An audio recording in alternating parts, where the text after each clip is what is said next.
Martínez Soray, quien nos expondrá el tema retinopatía de la prematuridad. Recordando la exposición del doctor Martínez Soray, él es médico cirujano de la Universidad Nacional de Trujillo, con especialidad en oftalmología de la Universidad Peruana Cayetano Heredia. Tiene la subespecialidad en oftalmología pediátrica y estrabismo del Instituto Nacional de Oftalmología. Es maestro en medicina de la Universidad Peruana Cayetano Heredia. Es miembro de la Sociedad Peruana de Oftalmología y de la American Academy of Ophthalmology. Y actualmente es miembro staff del Servicio de Oftalmología del Hospital Arzobispo Loaiza. Doctor, entonces. Recording in progress. Buenos días para su presentación y ya puede iniciar el autor. Ok, muchas gracias. Buenos días con todos. Gracias por la invitación a participar en esta sesión del curso para residentes en el Servicio de Oftalmología del Hospital Loaiza. Me pidieron hablar algo sobre retinopatía de la prematuridad.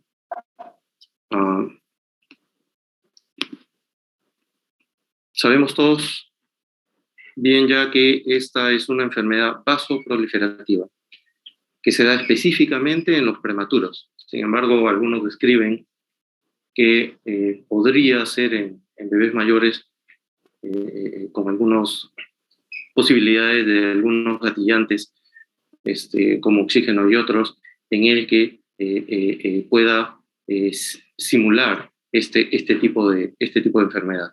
Pero específicamente lesiones vasoproliferativas en esta patología, obviamente, por el nombre es en los prematuros.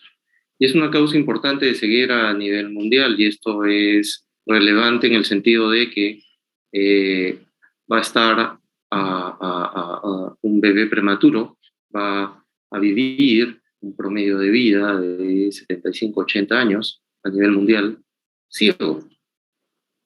Y siendo una enfermedad o una patología prevenible, de allí la importancia, y eso nos lo indicaron ya en los estudios en la década de los 80, la posibilidad de llegar a estos estadios finales o de muy baja visión en estos pequeños. Lamentablemente el aumento cada vez más es de la presencia de estos prematuros por el apoyo de la tecnología en la parte neonatal, el manejo neonatal, hace que veamos año a año mayor cantidad de estos bebés en riesgo. Ya desde los años 50, en el que se da la primera epidemia en la zona de Estados Unidos y que se identifica a este tipo de patología, han habido sucesivos eventos, olas, en los cuales una explosión, diríamos así, o un aumento desmesurado de bebés ciegos por diversas causas se presenta. En este momento estamos en la tercera epidemia que se va agrupando, como están viendo ahí en esta diapositiva de la doctora Gilbert, inicialmente Latinoamérica, Europa, posteriormente lo vimos en otros lugares del mundo, como por ejemplo el sudeste asiático, y se espera, o ya se está observando, de que la tercera ola está impactando actualmente en la zona del África subsahariana.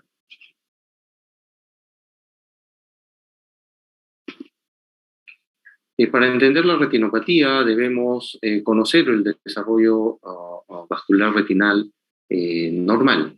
Recuerden que a partir de la semana 16 empieza a haber el crecimiento de los vasos retinales, tanto la arteria y vena central de la retina, de manera centrífuga desde el nervio óptico hacia la periferia. Como observarán aquí, la zona nasal es la que más rápidamente va a terminar de vascularizarse, mientras que la zona temporal pues va a tomar un promedio mayor de semanas. Prácticamente la zona temporal está terminando de vascularizarse alrededor de la semana 40-42.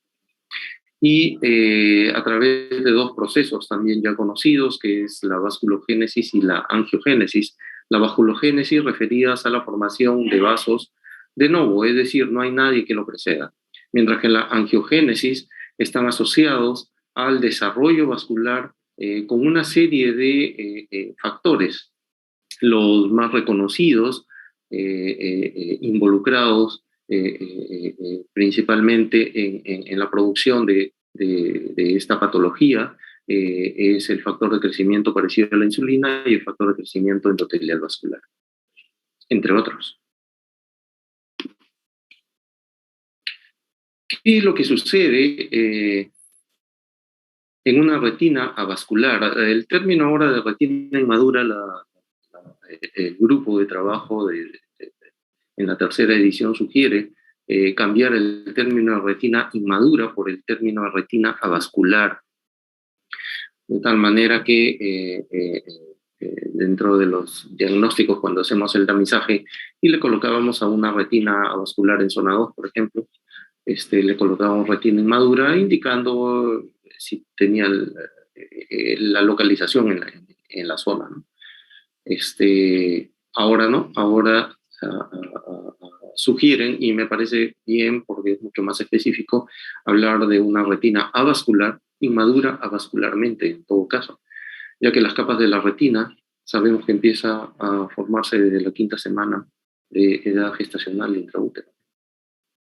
Eso asociado a una anoxa, como es someter a niveles mucho más altos de oxigenación. Recuerden que intraútero el desarrollo vascular está relacionado con la famosa hipoxia fisiológica, que se refiere que está alrededor más o menos del 5% de presión parcial de oxígeno. Mientras que ya naciendo nada más a un medio ambiente prematuramente va a estar sometido a un promedio de 21%. Esto sí aunamos al hecho de que muchos de estos bebés requieren un suplemento de oxígeno y sobre todo en lugares no controlados en donde se le da al 100% un oxígeno no humedecido, sin ningún tipo de control ni ningún tipo de monitorización. Entonces, este oxígeno constituye adicionalmente una anoxia, sobre todo esto se observa en países en vías de desarrollo y es una de las causas por la cual vemos bebés relativamente grandes con esta patología, comparado obviamente con los pesos que se observan en países desarrollados. Ya bien descrito en el estudio de la doctora Gilbert y su grupo de colaboradores bastantes años atrás en el Pediatrics. Esto va a hacer que vaya a haber una disminución de los factores de crecimiento vascular endotelial, por lo tanto principalmente del VEGF, ¿ok? Al no haber este elemento que colabora en el proceso de angiogénesis normal, ¿ok? Se va a detener este proceso de vascularización y va a haber una obliteración capilar. Todo ello trae una disminución de la perfusión.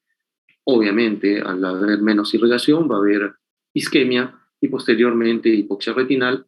Esto hace que se disparen las alarmas en las zonas periféricas y aumente los niveles de VEGF, pero de manera ya patológica. Y esto contribuye a una angiogénesis, es decir, una vascularización de tipo patológica desordenada muy rápida.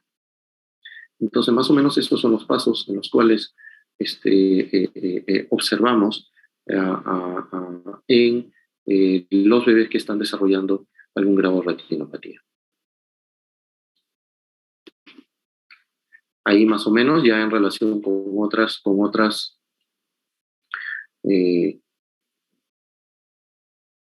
con la presencia de otros elementos que ya habíamos mencionado previamente.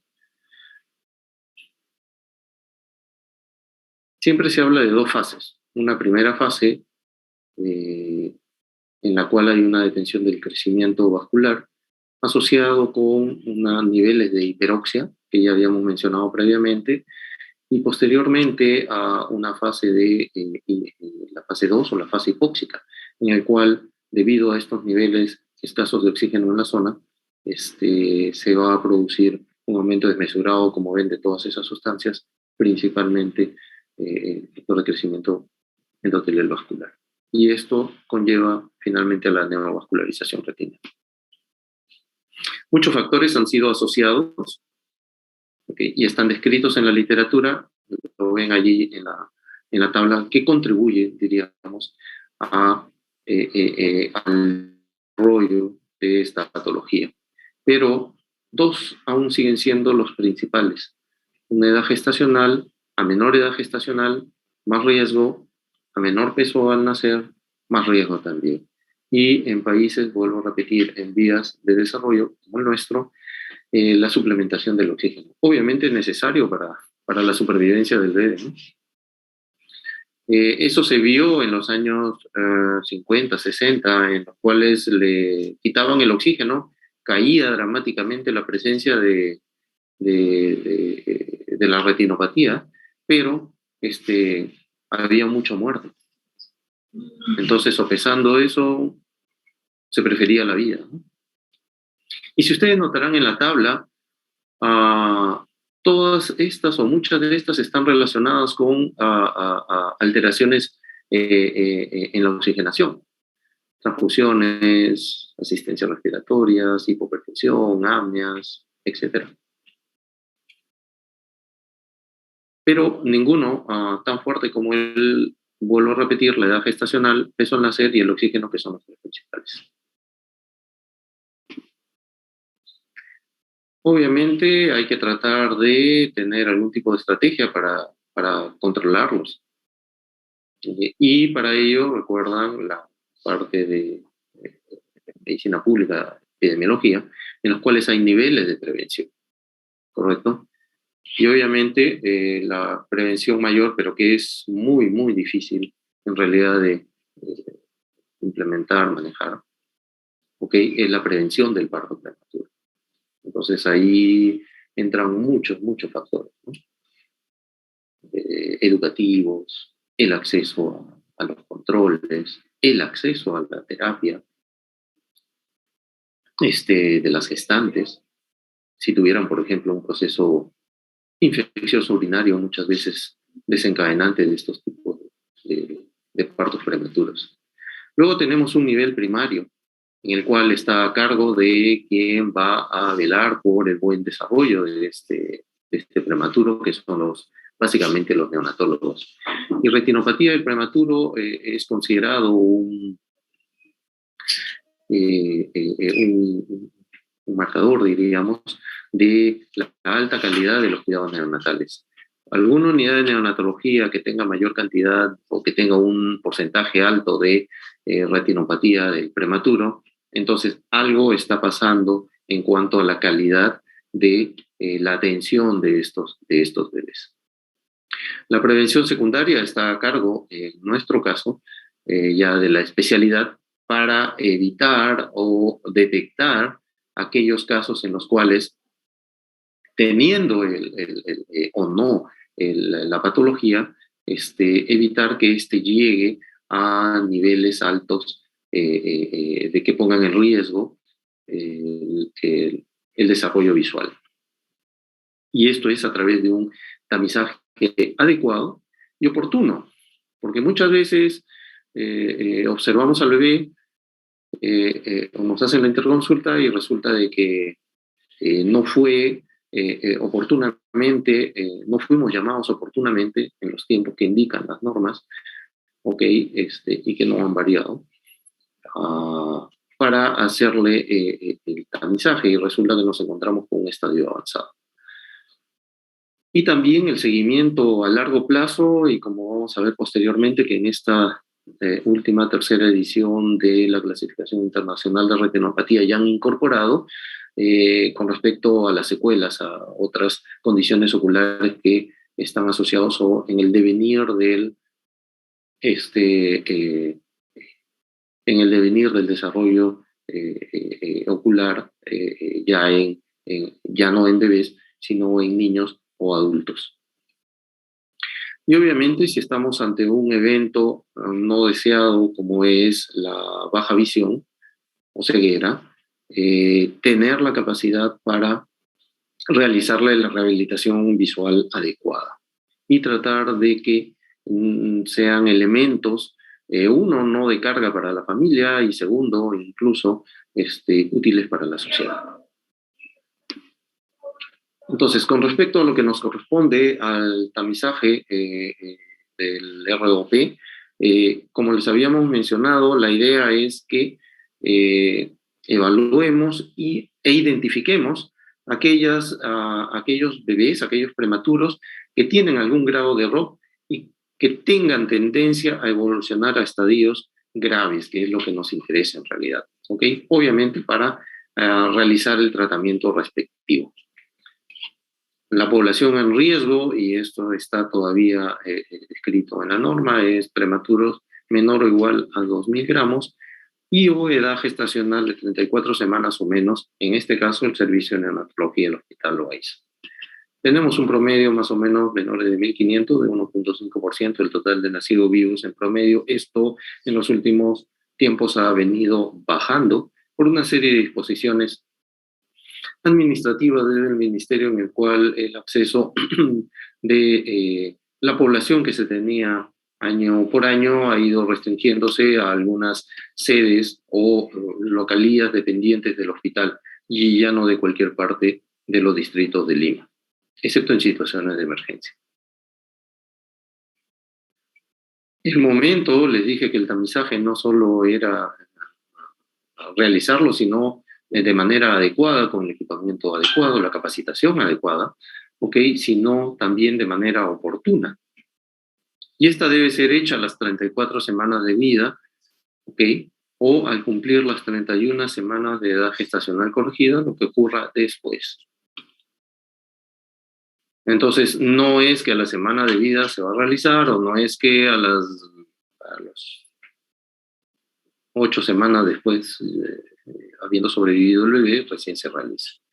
Entonces hay parámetros y en realidad esto lo maneja la parte del servicio de neonatología, ya que nosotros estamos a la espera de la generación de las interconsultas respectivas por parte del neonatólogo o del encargado pediatra, en este caso, de manejar a los prematuros. En algunos lugares no tienen neonatólogos y es el pediatra quien se encarga del manejo de estos bebés. El método, hasta el momento, el gold estándar sigue siendo la oftalmoscopía binocular indirecta con buena dilatación pupilar en ambos ojos, ¿correcto? En algunas circunstancias y debido a la presentación particular de cada bebé, podemos utilizar una ecografía ocular si es que no dilatan bien las pupilas, incluso una biomicroscopía del segmento anterior, sobre todo para ver algunos cambios o anomalías que se puedan generarse en el segmento anterior. ¿Correcto? Muchos de ustedes ya han colaborado en la atención, o por lo menos están dentro del aprendizaje para evaluar a estos bebés. Obviamente el tamizaje nos va a decir la determinación de la gravedad, que esa es la idea, y esto según la clasificación internacional, que todavía no se ha modificado sustancialmente, diríamos. Esto lo determinamos a través de la categorización en diferentes estadios y la presencia del pre-plus o del plus como signo de una patología o de una enfermedad agresiva. Y la localización de la lesión. Esto a través de las ya conocidas zonas y la extensión de las mismas lesiones que se toma en cifras horarias, tomando la retina como un círculo, ¿ok? Y entonces a cada segmento se le da una zona horaria de aproximadamente, cada hora representaría alrededor de 30 grados. ¿Correcto? Esto fue descrito en la primera clasificación internacional. No ha habido, vuelvo a repetir, cambios sustantivos, excepto en esta última que le añaden una subzona, diríamos así, que quedaba un poquito en el limbo, a veces clínicamente, a veces es difícil en realidad de determinar, pero que se optó, al parecer, incorporarlo porque, si bien es cierto, y lo vamos a explicar luego, la zona 2 conlleva una serie de elementos que podrían generarse en una enfermedad mayor. No era toda la zona 2, sino un sector, y por eso lo decidieron subclasificarlo. Entonces, clásicamente ya conocemos, considerando el centro de este círculo que sugiere la presencia de la retina, como el nervio, la mácula.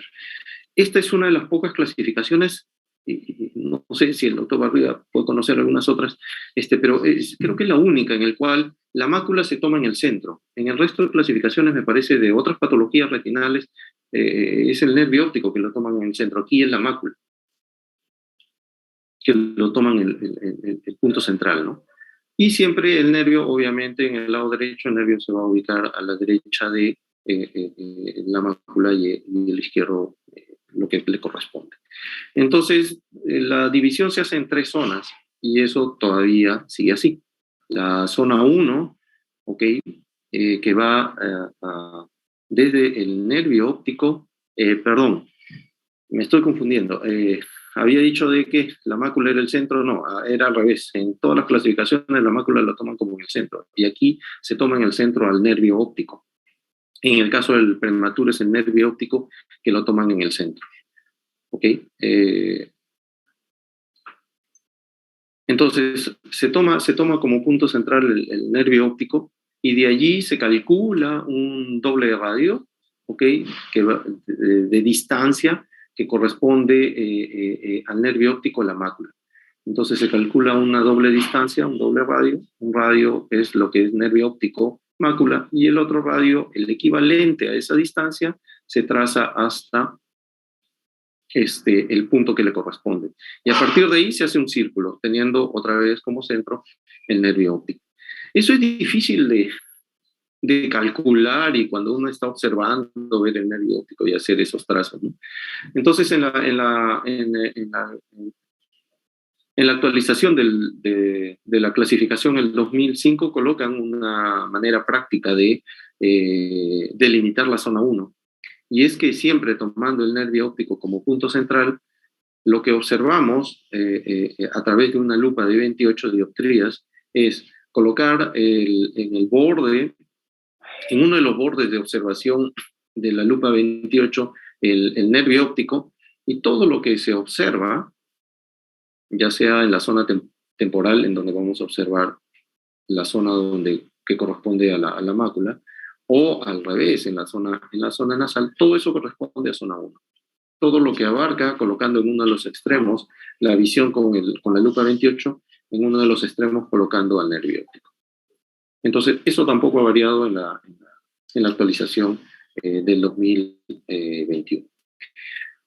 En lo que respecta a la zona 2, se toma el punto de referencia, la hora serrata nasal, ¿ok?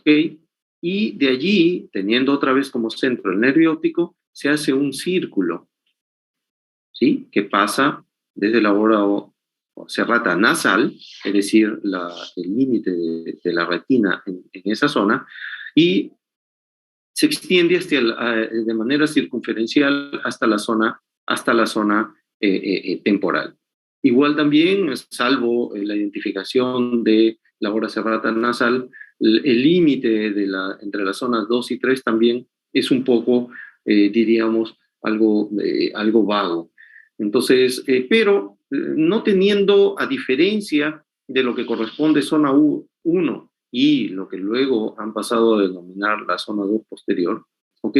No tiene tanta significancia comparativamente diferenciarlos entre la zona 2 y 3, salvo que en la zona 3 dicen que la presencia de lesiones allí no se tratan, ¿no? Que eso es relativo, porque si tenemos un desprendimiento de retina ya en curso, tenemos que tratarlo así sea esta la zona 3.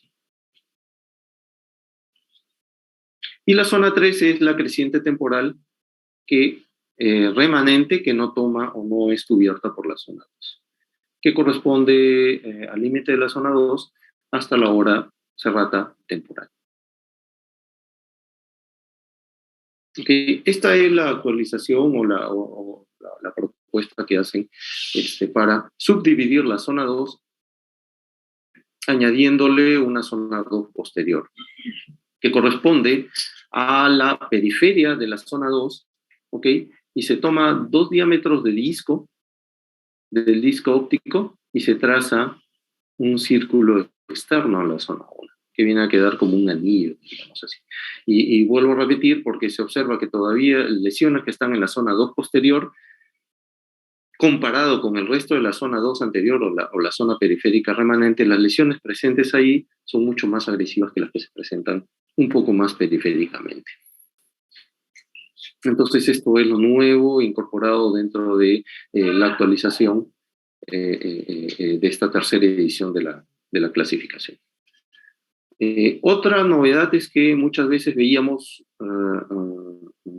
como una especie de entrada de dedo de guante en las lesiones, ¿ok? Pero esto correspondía no más allá de 2 horas, o sea, no más allá de 60 grados dentro del espectro de los 360, como que se dirigía a una zona mucho más posterior.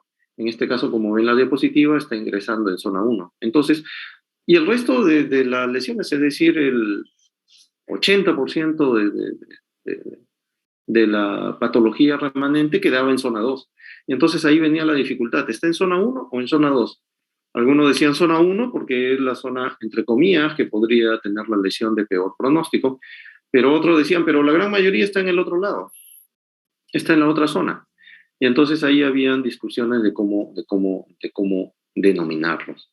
Y entonces, en esta tercera edición de la clasificación, lo que mencionan es que debería identificarse el estadio y la zona, normalmente como se hace a la actualidad, pero que en el caso de la presencia de esta entrada como dedo de guante, denominarla como un notch, secundaria a notch, como están viendo ahí. En este caso es una zona 1. Si fuera al revés, si estuvieran en la zona 3 y entrara hacia la zona 2, es decir, es una retinopatía 2, en zona 3, con una zona 2 secundaria al notch. En este caso, podríamos decir, es una retinopatía grado 2, en zona 2, porque la mayor cantidad de lesión se encuentra en zona 2, okay, pero con una zona 1 secundaria a un notch.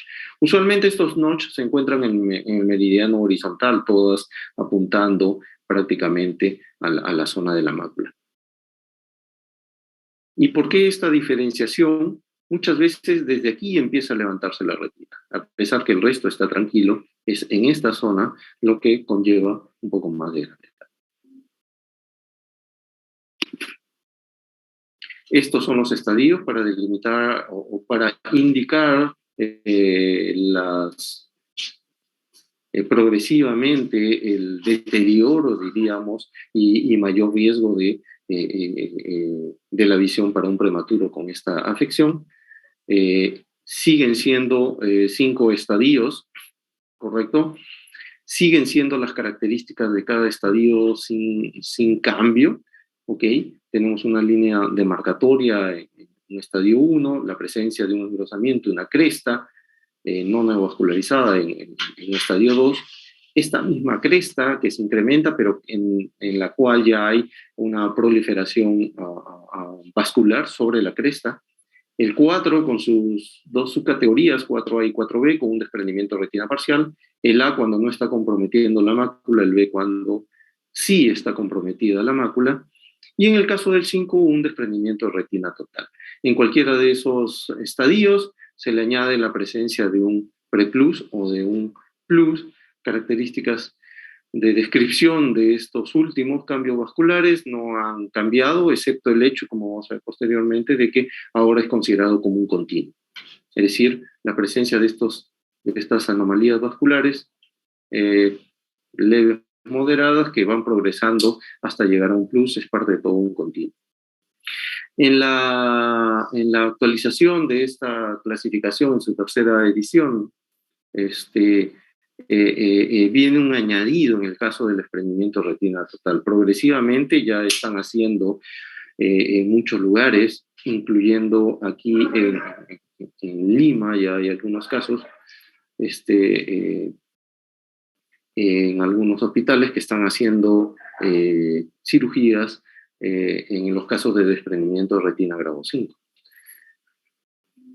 Entonces, para ofrecerles a los bebés algún elemento, diríamos, de en algún momento tratar de recuperar algo de visión.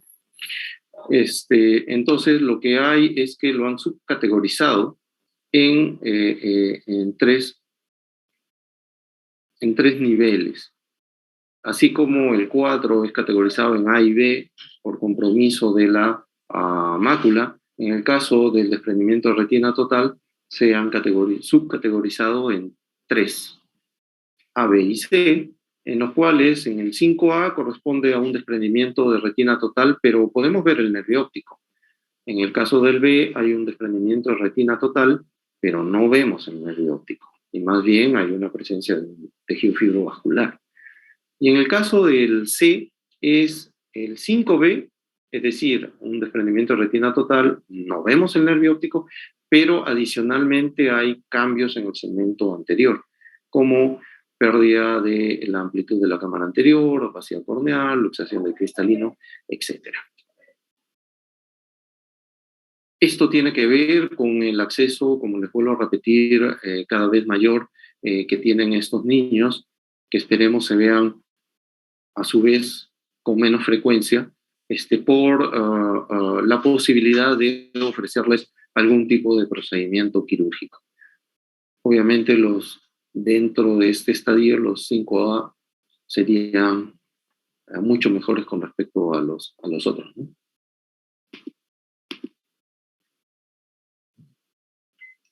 Ok, otro término que cambia y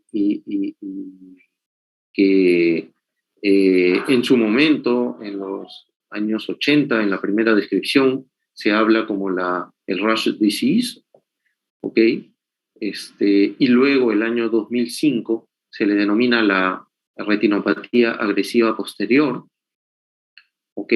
En los cuales se describe en una forma muy rápidamente progresiva, muy severa, como están viendo en las diapositivas en la presentación del Dr. Singh, cuando hacen la presentación oficial, digamos, de esta tercera edición de la retinopatía del prematuro, de la clasificación, ¿okay? En los cuales usualmente se hallan muchos en zona 1, o, como les habíamos mencionado, la zona 2 posterior. Usualmente no encontramos en zona 2 anterior, menos en la zona 3, ¿no? Y usualmente eran hallados en prematuros muy pequeños, o se siguen viendo en países desarrollados en prematuros muy pequeños, 500 gramos, 600 gramos, 22 semanas de la gestacional.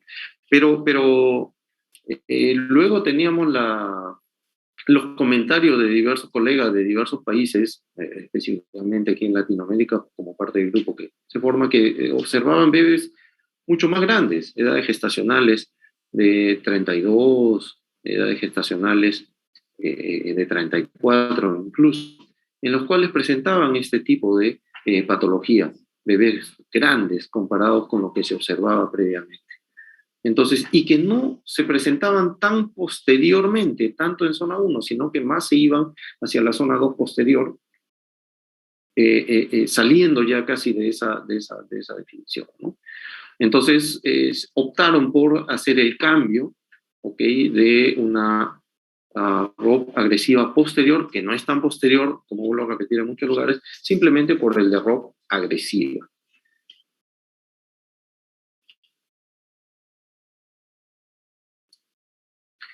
Estos son diversos medios de observación de las diversas patologías. La oftalmoscopía binocular indirecta, como la conocemos, tenía limitaciones en cuanto a la posibilidad de tener datos gráficos de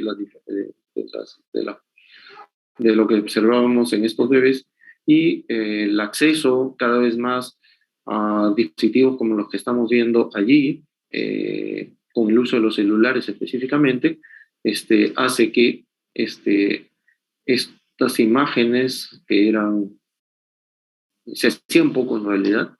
Con el doctor Barriga creo que, no sé si se acuerda que pusimos a un bebé en la cámara retinal, ¿no? Todo un parto. Sean menos también agresivas para el bebé en cuanto al examen se refiere. Ok, entonces eso era lo que los pequeños cambios o añadidos a la clasificación en cuanto a la zonificación y a la extensión de las lesiones. Con respecto al tratamiento, siguen las mismas.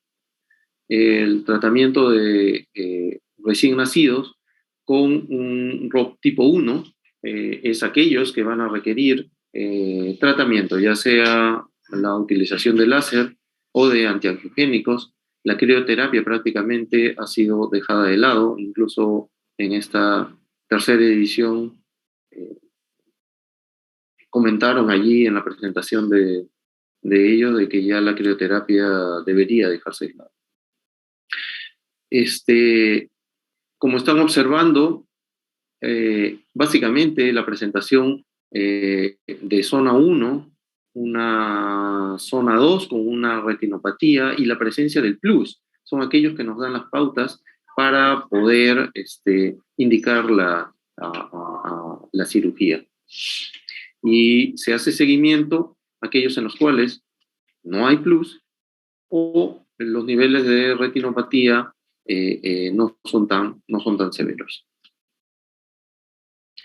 El tratamiento ha ido modificándose conforme ha ido avanzando el tiempo y se han desarrollado nuevas tecnologías. Inicialmente era la crioterapia, esta, como vuelvo a repetir, se está dejando de lado. Aún la fotocoagulación láser sigue siendo el gold estándar en muchos lugares, pero ya progresivamente se están incorporando la utilización de los antiangiogénicos y ese es uno de los motivos por el cual algunos términos también, por la utilización de los antiangiogénicos, algunos términos han ido incorporándose en la nueva edición de la clasificación.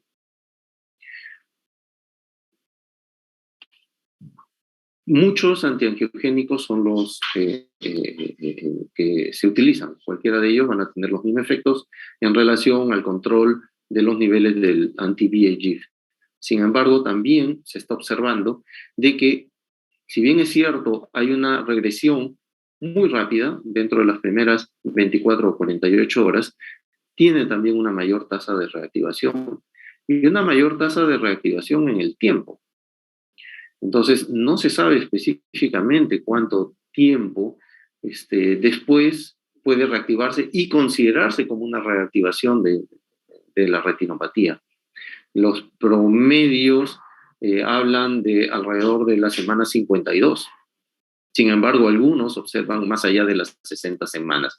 No está definido. Entonces, aquellos en los cuales se decide utilizar un antiangiogénicos, en algunas circunstancias yo creo que el uso de los antiangiogénicos tiene que ser sí o sí, como por ejemplo en los casos de la retinopatía agresiva, o en aquellos casos en los cuales no hay un acceso a un tratamiento láser que pudiera ser efectivo rápidamente. Siempre hay que evaluar bien el estadio.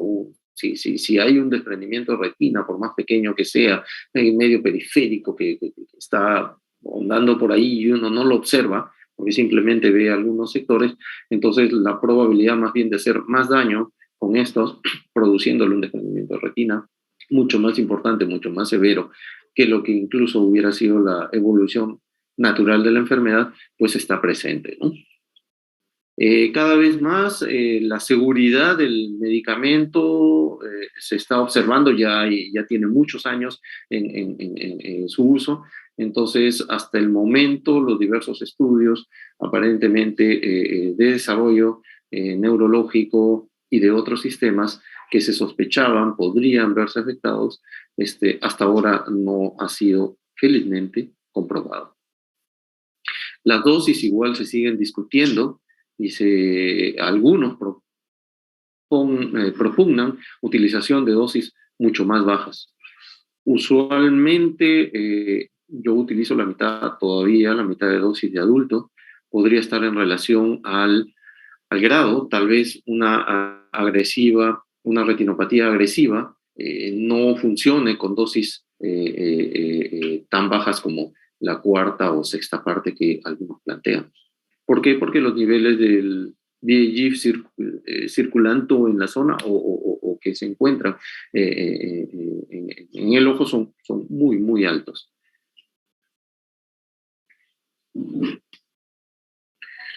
En cuanto al desprendimiento de retina, que es lo que no se quiere llegar en realidad, se observa, felizmente, cada vez menos. Lo ideal es que sea cero, y estos están relacionados con que no hubo el screening adecuado o el seguimiento de este screening. Lo observan y simplemente no se le dan las pautas a la familia y desaparecen. Y luego vienen cuando están mucho más grandes o en un control de crecimiento en los primeros meses. El pediatra a cargo pues observa o le sacan la información de que no ha tenido ningún tipo de tamizaje o muy pobre. El estadio 4A obviamente es mucho mejor que tener un estadio 5, y dentro del 5, al parecer podría ser mejor tener el estadio 5A con respecto a los otros. Básicamente es una vitrectomía con endoláser. El cerclaje escleral cada vez es menos, incluso en algunos lugares no lo recomiendan, por el tema de el ojo crece rápidamente, ¿no? 80% del volumen comparado con un adulto lo van a obtener dentro de los 2 primeros años. Entonces, como tiene un cierto ajuste este cerclaje, entonces se imaginan cómo va a estar ese ojito que está creciendo. Entonces, prácticamente cada vez menos la utilización de este cerclaje es indicado. Estos son los términos que se han incorporado y sobre todo por la aparición dentro del arsenal de tratamiento de la retinopatía prematuro, hubo la necesidad de tener algunos términos. Y la regresión no solo va a ser por el antiangiogénico, puede ser espontánea. Nosotros observamos muchas veces, y de hecho, la retinopatía del prematuro en estadios severos, quirúrgicos, en realidad es un poco porcentaje, es poco, es un porcentaje bajo, con respecto incluso a la presencia de diversos grados de retinopatía no quirúrgicos. Entonces hay una regresión espontánea. Obviamente, la mayoría está relacionándose con la regresión relativo al tratamiento, ya sea con el láser o sea utilizando los anti-VEGF. En relación a la regresión, y también es esperable, y les mencioné, mucho más rápida, dentro de las primeras 24-48 horas se observa estos cambios, sobre todo estos cambios vasculares. Un plus empieza a disminuir la dilatación de los vasos, empiezan a regresionar los neovasos que están en la periferia, como que se va tranquilizando toda la zona, entre comillas, de retina ya vascularizada, que viene siendo afectada por esta enfermedad. En el caso del láser, generalmente esto lo observamos por encima de la semana, alrededor más o menos del día 10, del día 15.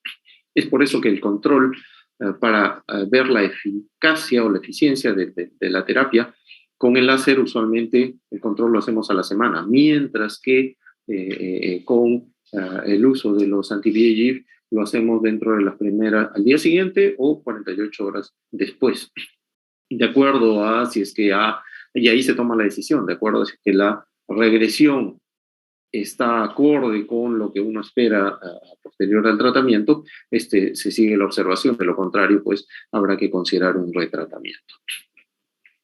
Y entonces, dentro de la regresión, y que también había sido descrito, que se observaba hasta incluso años de vida del bebé después, 1 año, 2 años de edad, ¿ok? Es la regresión o la involución de estas lesiones incompletas.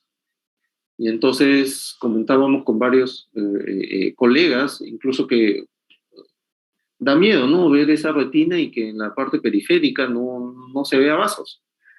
No tenemos acceso, y ahí luego viene el apoyo de la tecnología, no tenemos acceso para ver cómo está esa periferia y qué actividad tiene, por ejemplo, para hacerle una angiografía. Y entonces sale el término de retina avascular persistente, o PAR por sus siglas en inglés, que se ve obviamente mucho más frecuente con el uso de estos anti-VEGF. Eso, ¿qué involucra a futuro? No lo sabemos. Por ahí están en algunas reuniones, algunos colegas hablan de desprendimientos tardíos, por ejemplo, y sospechan que podría estar a partir de estos problemas como los que se están viendo. Y el otro término es la reactivación. Otra vez, se ve mucho más frecuente, y como les habíamos mencionado, utilizando un anti-VEGF. Entonces, una reactivación es obviamente la reaparición de los signos de actividad que ya había habido una regresión, es completamente distinto, ¿no? Yo le pongo un anti-VEGF, a las 48 horas lo observo y sigue igual. Eso no es reactivación, simplemente no hubo una terapia. Hay que observar primero que haya signos de regresión, es decir, que todo empiece a calmar, y luego una reaparición de estos signos. Y no necesariamente la reaparición de esta signología en las cuales la denominación del estadio, la zonificación es similar, ¿ok? A como cuando uno diagnostica primariamente. Lo único es que se le añade el término de reactivado.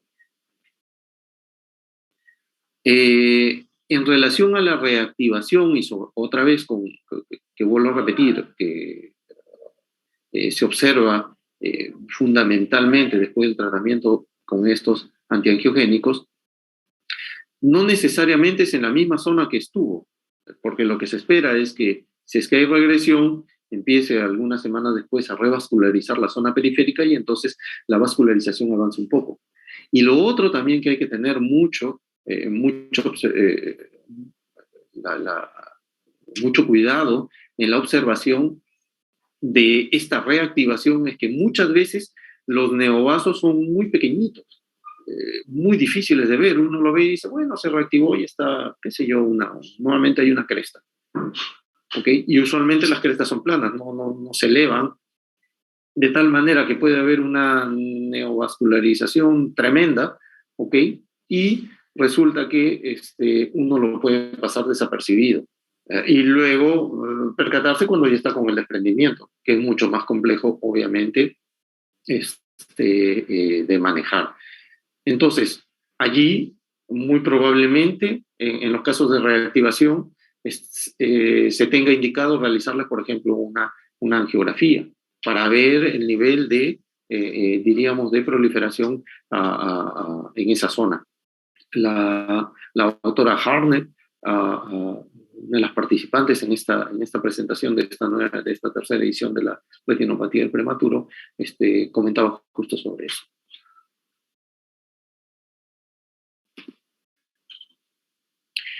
Y como todo, y sobre todo en aquellos que reciben terapia, también se van a presentar complicaciones. Y para ello es importante el seguimiento a largo plazo. Aquí en el servicio todavía cojeamos un poquito en cuanto al seguimiento de los bebés por diversas causas. Una de ellas, y sobre todo me parece una cosa que debería tratar de ver la manera de cómo mejorar eso, es la parte administrativa, ¿no? El famoso, usted ya no tiene derecho a seguir siendo atendido aquí, vaya a su posta o vaya, le corresponde al hospital X, etc. Y sobre todo aquellos, nosotros recibimos muchos pacientes de provincias, básicamente no sabemos qué qué es lo que está pasando en muchos de ellos. Y de ahí el temor tal vez a utilizar, y con todo lo que estamos viendo, de lo que puede presentarse con el temor a utilizar indiscriminadamente los anti-VEGF, ¿no? ¿Qué he observado? Todo esto.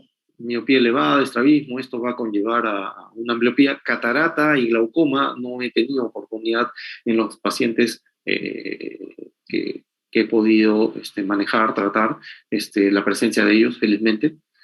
Obviamente, desprendimientos de retina, vienen ya los pacientes con desprendimiento de retina, o a pesar de la terapia que hacemos, sigue progresando por el estadio o el nivel en que lo encontramos. Pero obviamente es mucho más complicado saber que hay complicaciones tardías y hacerles el seguimiento adecuado como complemento a todo lo previo.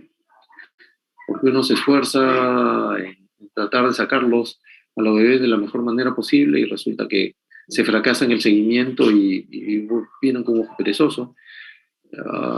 Vienen con un glaucoma y la retina está perfecta, ok, pero no ve porque el nervio se dañó, y obviamente un desprendimiento de retina que no puede ser manejado o no fue manejado también va a traer efectos indeseables en la visión. Y es que se menciona también en esta nueva, y lo incorporan en esta nueva clasificación, ok, en la tercera edición, de las secuelas a largo plazo. Y también mencionan la retina vascular persistente, que vuelvo a repetir, no se sabe qué es lo que puede suceder a futuro, desprendimientos de retina, retinosquisis, alteraciones maculares. Teníamos el caso de un paciente que decíamos baja visión, porque y resulta que tenía, cuando más grandecito, colaboraba y resulta que tenía una alteración a nivel de la mácula. El glaucoma que ya habíamos mencionado, etcétera. Está el doctor Pedro Acevedo, a pesar de, y ven aquí la presencia de terapia láser, veía la formación aquí de agujeros. A pesar de la terapia, un tratamiento láser, ¿qué hacer en esas circunstancias? Bueno, probablemente tendríamos que manejarlo con los cirujanos de retina. ¿Y cómo va a evolucionar? ¿Cuántos de ellos están haciendo estos tipos de lesiones? Bueno, esto ya lo habíamos mencionado. Y si bien es cierto, no incorpora todavía la utilización de las nuevas tecnologías, pero sí se menciona mucho como una ayuda complementaria a todo lo que hemos estado viendo desde el punto de vista básicamente clínico. Y esto es sobre todo por la utilización, como ya les había mencionado, de los antiangiogénicos. El detalle es el acceso, ¿no? O sea, hacerles un OCT a los bebés, si ya era difícil tomarle las fotos en cámara retinal, entonces sé que hay algunos OCTs portátiles. Hacerle las angiografías, ¿no? Y sobre todo las de gran ángulo, como propugna la doctora Mariana Martínez de México. Y lo otro que se viene, y relacionándose aquí también con la posibilidad de hacer una teleeducación, el acceso de un personal no médico, un personal de salud entrenado en diversos lugares, sobre todo en provincias, ¿correcto? Entonces, tomarle las imágenes como le habíamos mencionado, sobre todo la detección de los cambios vasculares, el pre-plus, el plus. En el último congreso de la academia, hablaban mucho sobre la inteligencia artificial. Estaban tratando de hacer algunos algoritmos para empezar a medir los cambios que iban semana a semana con respecto al desarrollo de los vasos, y a partir de cuál se tendrían que, a través de imágenes obviamente, que se obtienen automáticamente. Y el acceso a poder tener un grupo interconsultor a distancia en donde pueda analizar estas imágenes y definir finalmente quiénes de estos bebés son candidatos a recibir algún tipo de terapia en una zona de mayor capacidad de resolución. En fin, esto sigue para adelante y vamos a ver qué es lo que nos traen con estos nuevos desafíos los cambios a futuro. Gracias por su atención. Si hay alguna pregunta. Bien. Doctor Martín Michalay, muchas gracias por su presentación. Le pasaremos la voz al doctor Barriga, si es que nos puede dar un comentario. Sí, yo Martín quería comentarte lo que me preguntabas.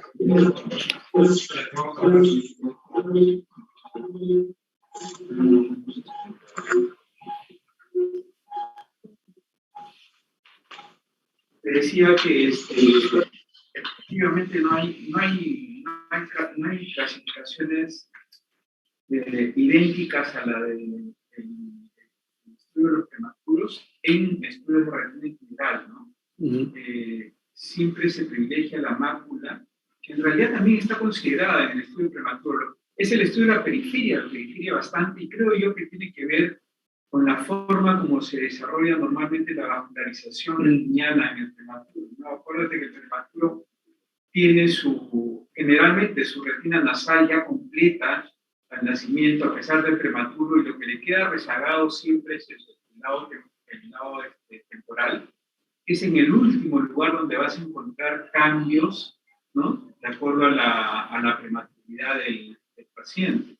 Creo yo que esa es la única razón para que la clasificación de la retinopatía de la prematuridad tenga esa distribución, porque en las clasificaciones para enfermedades maculares, bueno, enfermedades retinianas que afectan la mácula, la zona 1 es muy parecida, son 2 diámetros de papila a la derecha hacia el lado temporal de la mácula, de la fovea, y 2 diámetros de papila hacia el lado nasal de la papila. Y se establece pues una circunferencia que es muy parecida a la del polo posterior. La siguiente zona se delimita por las vorticosas. Y creo yo tiene pues el sentido de simplemente ver qué tan cerca del polo posterior está, y la periferia es lo que va hasta la hora cerrada desde las vorticosas. Es más sencilla, pero yo creo que no se podría utilizar en ROC como comentado, ¿no? Bueno, al fin y al cabo las clasificaciones tienen yo pienso, en el caso del prematuro, tienen la intención de establecer la severidad del problema y cuán pronta es la necesaria el tratamiento. Más cerca a la mácula o al nervio óptico siempre va a ser más rápida o más pronta la ese concepto sigue estando vigente, y más aún estando en desarrollo, ¿no? A más posterior que se presenten las lesiones, mayor gravedad va a ser, ¿no? Ese concepto sí, ¿no? Lo que te quería contar era que el estudio de las angiografías de campo amplio en adultos está demostrando que muchos pacientes normales tienen zonas avasculares retinianas. ¿Quién sabe si derivadas de esto? Porque muchas veces estamos viendo adultos que no sabemos si son prematuros o no, y tienen zonas avasculares retinianas bien delimitadas, determinadas con la angiografía de campo amplio, que no hacen ningún problema a la retina, ¿no? O sea, se ha pretendido a veces disparar a esas zonas, pero no hay razón, porque no hay producción de neovasos, no hay VEGF soltándose. La retina entra en un estado de equilibrio, probablemente entre esa retina vascular y la producción de VEGF, que hace que ya no haya neovascularización, se compensa de otra manera probablemente, pero es evidente que si esto se estudia más y se llega a la conclusión que la retina vascular, que no produce neovascularización, producción de VEGF en cantidades importantes, no habría necesidad de tratarla sino observarla, como que hacen ahorita ustedes, con esa retina vascular que queda, ¿no? Yo lo que creo es que en el futuro vamos a aprender más con esto de la angiografía de campo amplio, van a comenzar a extrapolar seguramente, mientras más prematuros se puedan examinar y seguir en el tiempo, probablemente lleguemos a la conclusión de que todo lo que queda vascular en la retina, que no produzca molestias o problemas, se deben quedar así. Así es. Ahí quedará, vamos a ver cómo se comporta. Es una evidencia de que sí puede haber zonas de retina vascular en personas normales en la periferia extrema. Ahí están. Lo que sí queda claro es que un bebé prematuro sobre